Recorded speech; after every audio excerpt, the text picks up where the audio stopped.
So for number one up here, how you have 400 milligrams of material, half-life of 7 hours.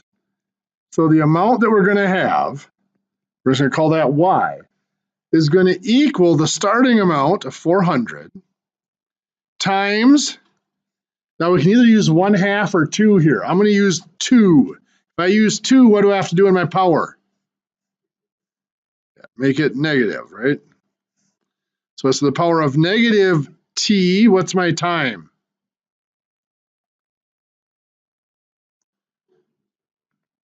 Four hours divided by what? 7, or half-life. So we're just going to punch that in the calculator. 400 times 2 to the power, now I'm going to have to use parentheses here, negative 24 divided by 7. We get 37.15. That's going to be milligrams. Now let's reason through this. We start out at 400. At 7 hours, how much would we have? 200, half of that. At another 7, or at 14 hours, how much would we have? What's half of 200? 100. Another 7 hours would be 21 hours. How much would we have? Half of 100 is 50. Another 7 hours would be 28 hours. We would have 25, right? We're looking at 24 hours, which is somewhere in here. It makes sense that we're between 50 and 25, and we are. So that's just one way of going back to double check to make sure your answers make sense. Any questions on the half-life problems?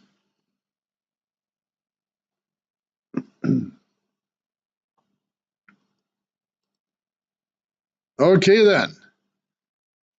For the investment problem, remember your formula for investment is your future value, your amount, is going to be equal to your principal times 1 plus your rate divided by k to the power of k times t. So here we are looking for that future amount S. What's our principal? 2,500 times, in parentheses, 1 plus, what's R?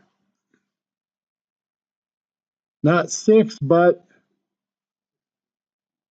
yes, 600, 0.06.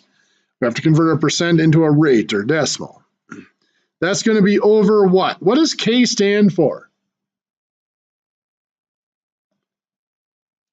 K is a compounding constant or compounding rate. How many times does this compound per year? 12 times, so it's compounded monthly. So K is 12. So that'll be to the power of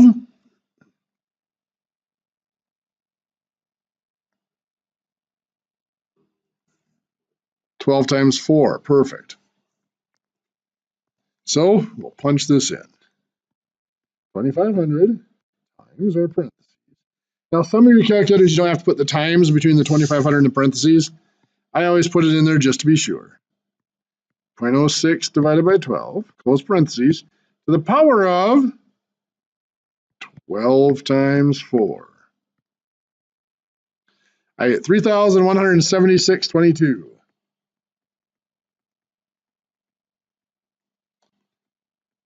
So in 4 years at 6% compounded monthly, your 2,500 bucks turns into $3,176.22. Any questions on those? How many of you are ready for a quiz on those?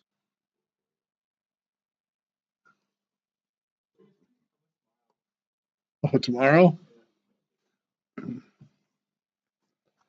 Well, let's take a look at the example we haven't looked at yet. The problems involving E. Remember, E is that natural constant. 2.718281828459, blah, blah, blah, blah, blah, blah, blah, blah, blah, blah, right?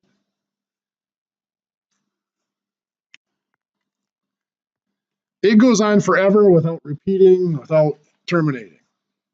But what it involves natural growth and decay. So when we're looking at our circuits, as we said yesterday, in a RC circuit, of course, RC just stands for resistor and capacitor.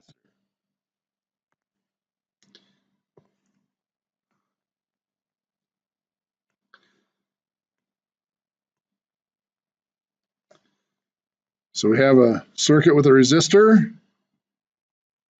and a capacitor.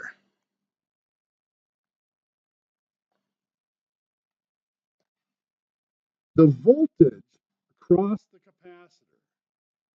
Now there are charging voltages and there are discharging voltages. We're dealing with discharging voltages.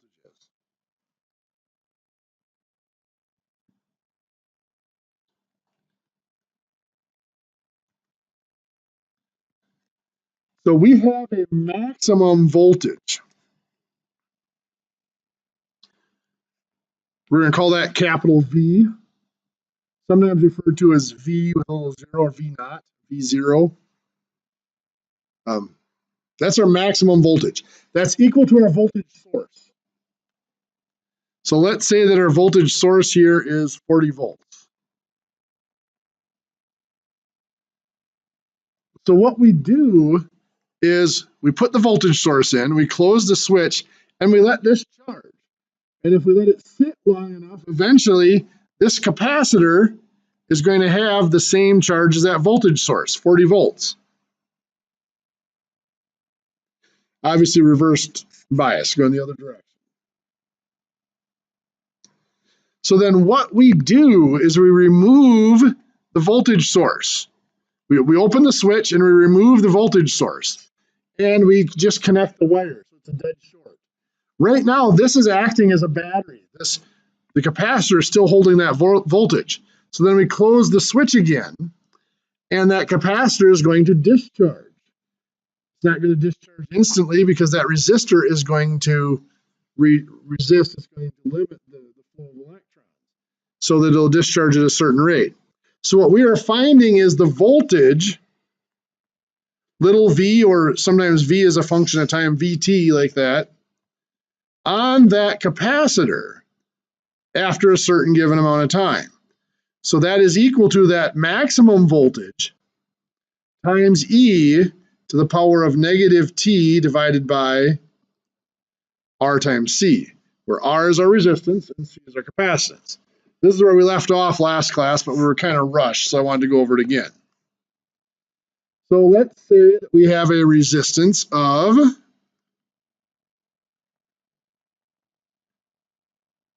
2.4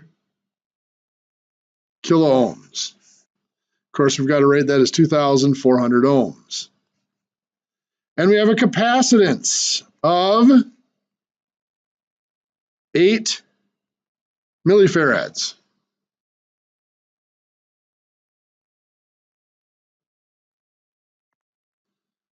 What is the charge on this?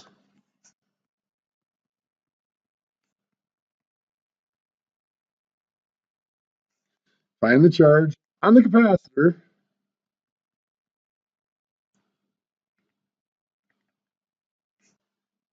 after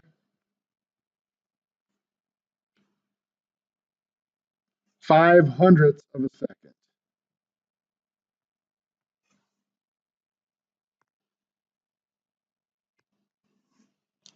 So that voltage after that amount of time is going to equal what goes in for big V? 40 times e to the power of negative what goes in for t? 0.05, and then on bottom here it's going to be 2,400 times 0.008. So we're going to punch that in. Let me scroll that up a little bit so it's easier for you to see. 40 times, now remember you find the e is usually the second function above your ln key. So second ln puts in your e to the x.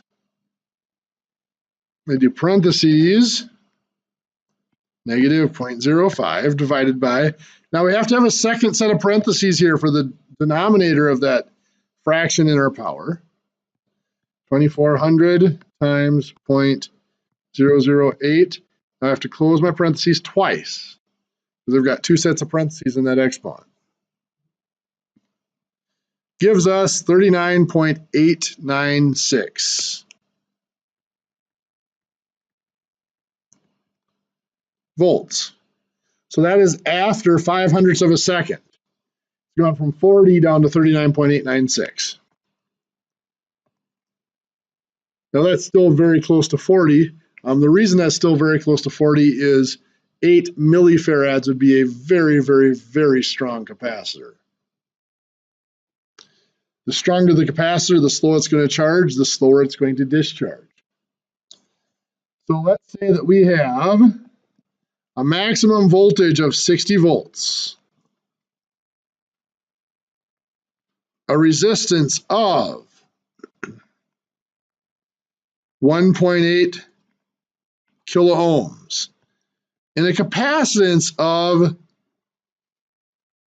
50 microfarads. Find the voltage at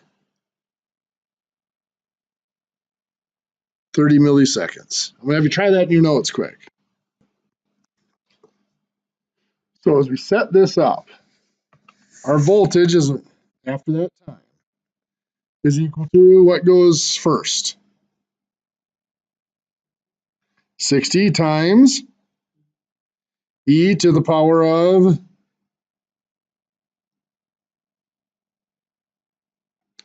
negative 0.03, 30 milliseconds, divided by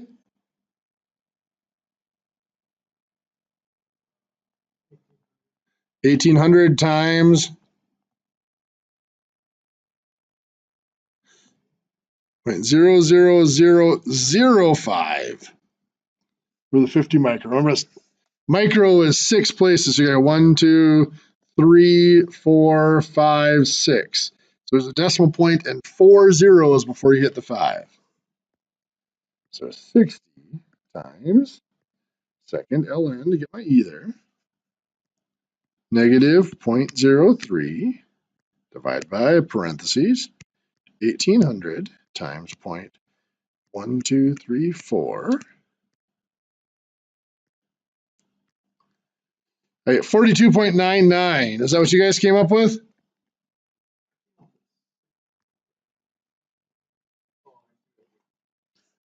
Here, take a chance, plug her back in again.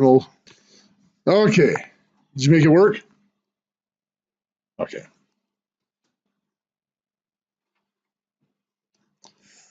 Well, as we said, the opposite of an exponential, it's going to have an inverse. So if I have 10 to the power of x, I need to be able to reverse that and get it back to x. The reverse of that is log. Now, log technically has a base 10. On your calculator, there are actually two logs. There is one that is just log. That is actually a log base 10. Then there's ln. That's actually a log base e. There are other logs that we're going to need to be able to use, however. Now, for most of what we're going to do in this class, it actually is going to be a log base e. But we need to be able to look at those and see how they're going to work as time goes on. So what I want to do right now is I actually want to just take some time and do some calculations with our logs. But I want to start out with this. We're going to use that log base 10. And the base of the log here has to be the same as the base of the exponent for them to be inverses. Remember we said that the exponent has two parts, the base and the power. The 10 here is the base. So we're going to be using an exponent with a base of 10 and a log with a base of 10. Somebody give me a number between 5 and 10.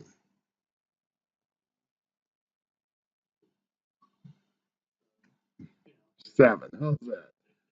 What is 10 to the power of 7?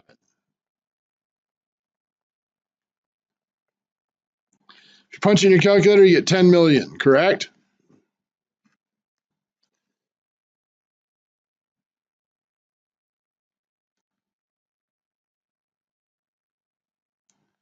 What if you do log base 10 of 10 million? So just go hit the log key. It gives you back 7. So what we have here is taking 10 to the power and log base 10, they undo each other. They get us back to whatever this power was. So there's a relationship between these. Remember when we talked about defining subtraction? Subtraction was adding the opposite. And multiplication and division could be defined as, 8 divided by 4 equals 2 because 2 times 4 equals 8. The same relationship exists with a logarithm. Log base A of B equals C. What that means is that A, the base of the log, is also the base of the exponent. To the power of C, the result of the log is the power of the exponent, equals B.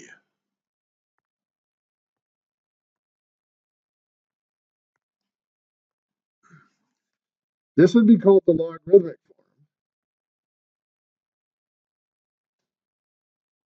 This would be called the exponential form.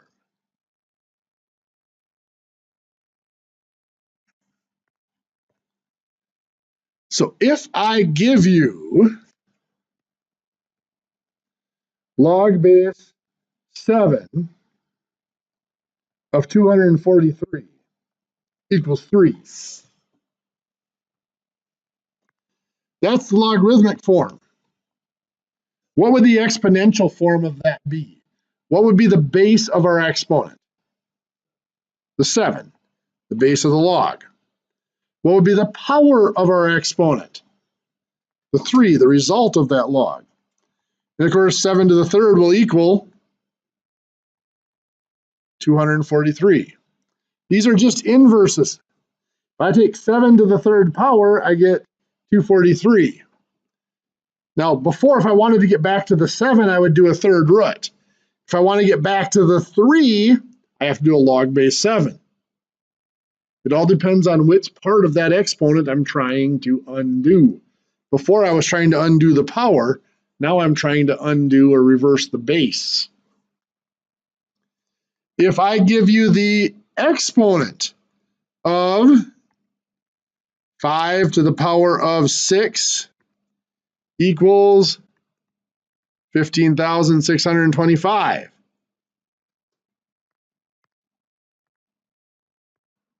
What's that going to be in logarithmic form? What's going to be the base of my log? 5. Good. What's going to go here?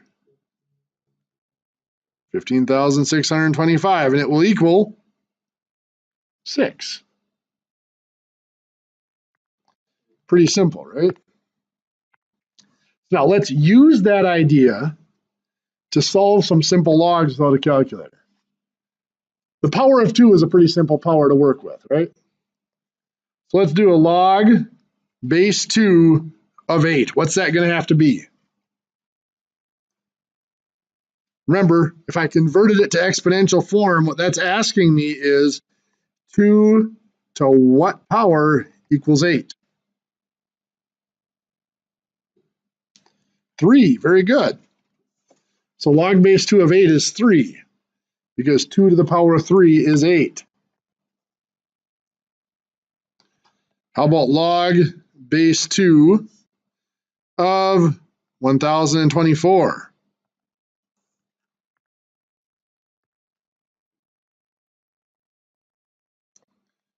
You haven't talked about memory at all? Electronic memory at all? 2 to the power of 10 is considered a kilobyte.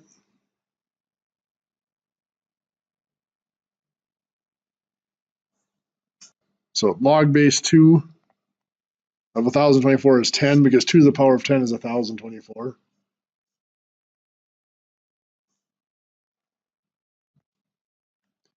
Two to the power of 10. Of course, we go the other way. We just do the log. Now, we don't have a log base 2, so we can't do that on the calculator, can we? Because that log on the calculator is always base 10. We'll show you a way to adjust that at some point. But for right now, we're going to have some fun with it like this. Log base 5 of 625 is going to be what? That's saying 5 to what power is 625?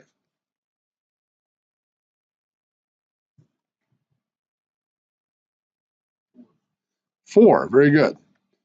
You know, 5 squared is 25. 5 to the third is 125. 5 to the fourth is 625. I'll throw you an easy one. Now, if I don't write a base in here, it's implied it's a log base 10. But since I've been doing other bases, I'm going to write the 10 in there just for clarity. Log base 10 of 10,000 is 4. There's 4 zeros, right? Perfect. Now, I want to explore some things here a little bit. What's log base 10 of 20,000? Now you can use your calculator on this. 4 point what? Yeah, technically 4.301, right? Now I'm going to show you log base 10 of 40. Now before you punch this in, what's the pattern that's happening here with these numbers? I'm doubling. I went from 10,000 to 20,000. Now I went to 40,000. What is log base 10 of 40,000? 4.602. Very good. I'm going to double it again. What's double 40,000? 80,000. Log base 10 of 80,000 is 4.903. What's happening here? Yeah, every time I double this, though, what happens over here?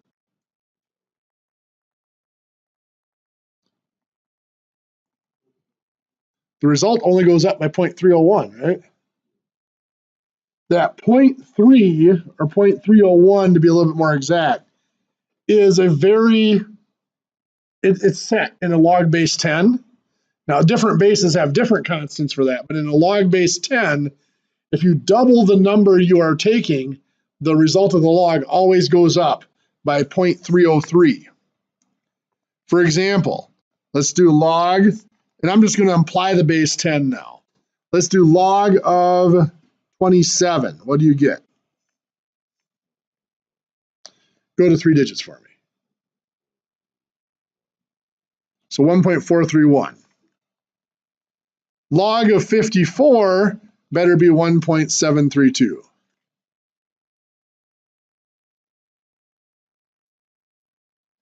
All I did was added 0.301 to that. Log of 108 better be 2.033. I just added another 3.301 to it.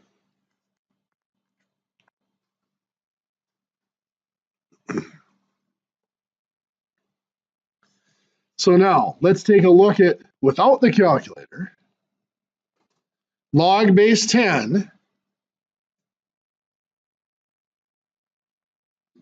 of 400. Well, we know log base 10 of 100 is what?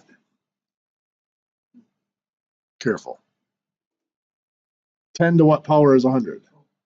2. Very good. So that means log of 200 is going to be 2.301. Log of 400 is going to be 602. So many of these calculations you can at least get a very approximate answer without the calculator by using that doubling constant.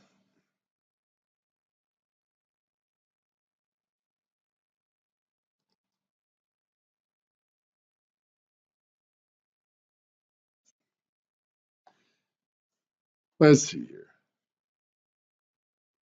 So then how would I calculate log of a different base? Let's say I want to do the log of log base 5 of 625. We've already figured out that that's going to be what? 4, because 5 to the power of 4 is 625. But how can we make your calculator do that for us? Well, there's something called a change of base formula.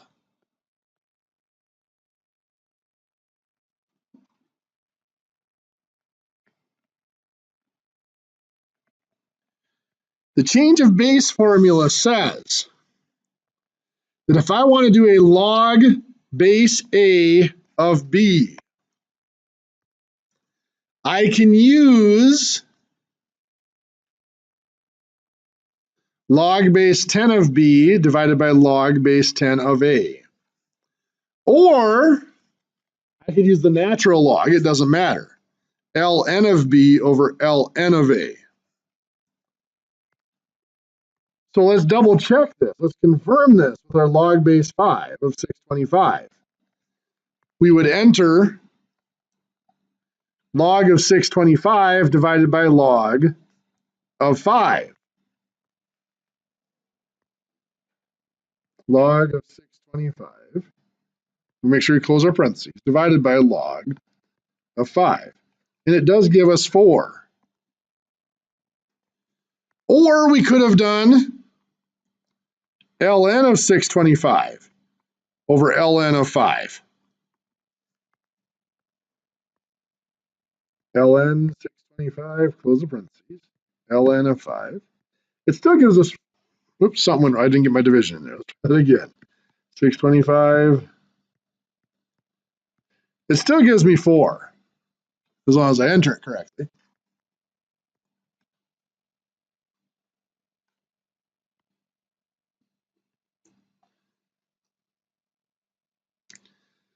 So there are some things that these logarithms allow us to do that make them very handy to work with.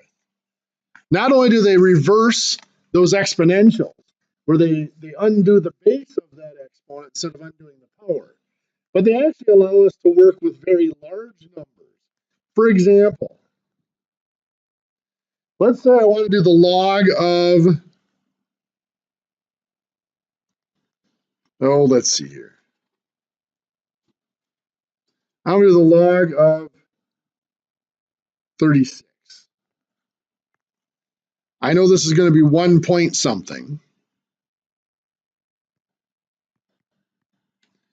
1.556.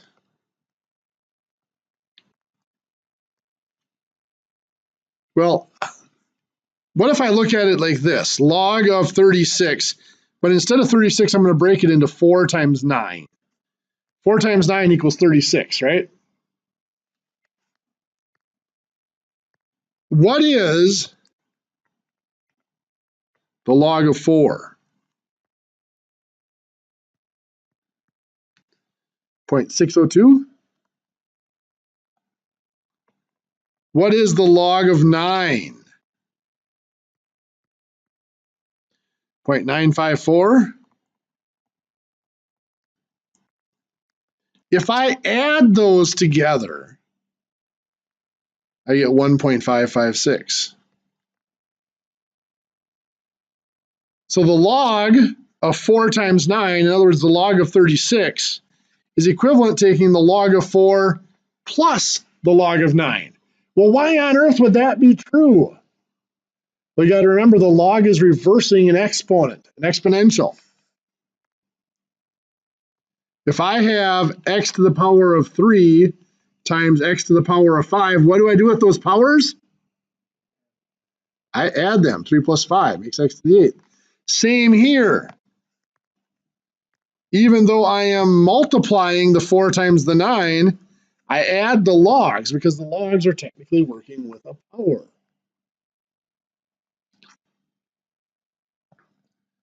So if I have log of x times y, I can break that down into log of x plus log of y.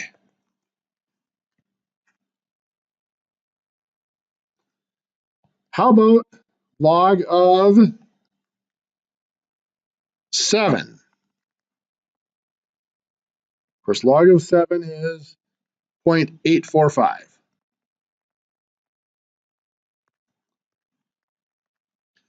How about log of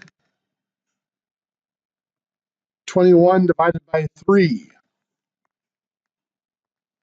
Well, let's look at this. Log of 21 and log of 3. Log of 21 is 1.322.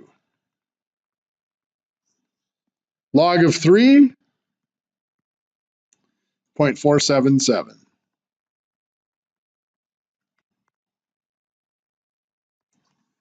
If I subtract those, I get 0.845.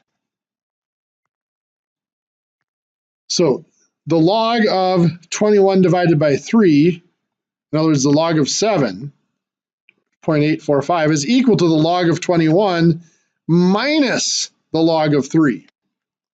Again, this goes back to those exponents. If I had x to the 8th divided by x to the 3rd, I got x to the 5th because I did 8 minus 3. When I divided, I subtracted the powers. Same here, dividing numbers within the log is subtracting the logs. Or I could have log of 25, which is going to be 1.598, right? No, 1.398.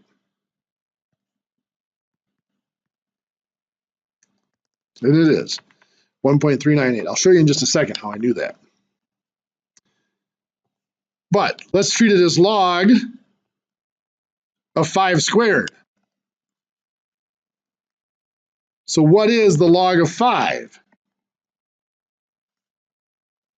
Log of 5 is 0.699.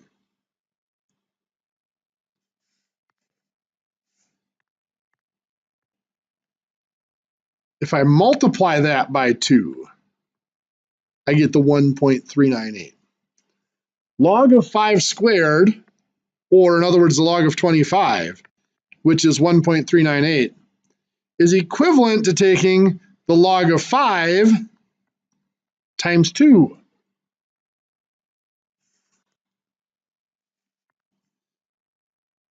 Little side note, how did I know that that was 1.398 without calculating it?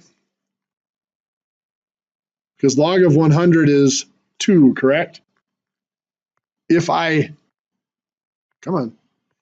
doubled this number, it went up by 0.301.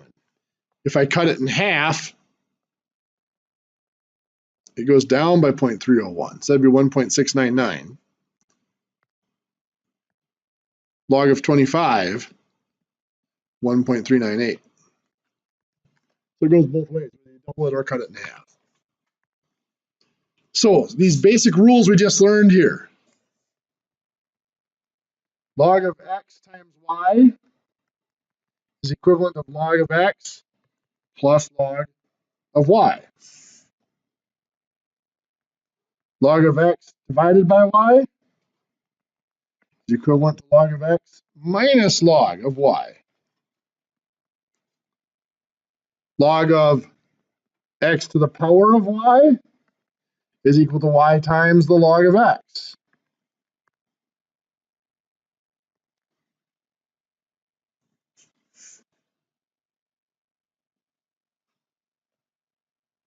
This can actually be used to greatly simplify some of our logs, by the way. And it doesn't matter what base you're working in.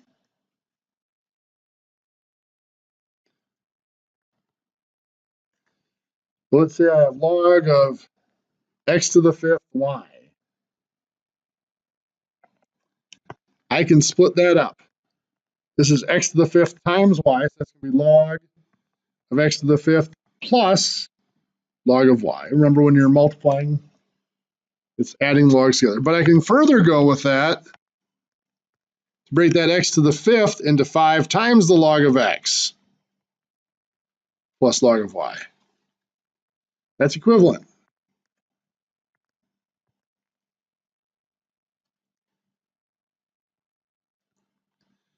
What do you think is going to happen to the log of the 4th root of x?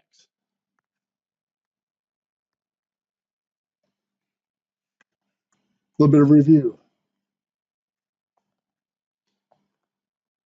4th root is the same as a power of 1/4. So that's just 1/4 times the log of x, or the log of x, all divided by 4.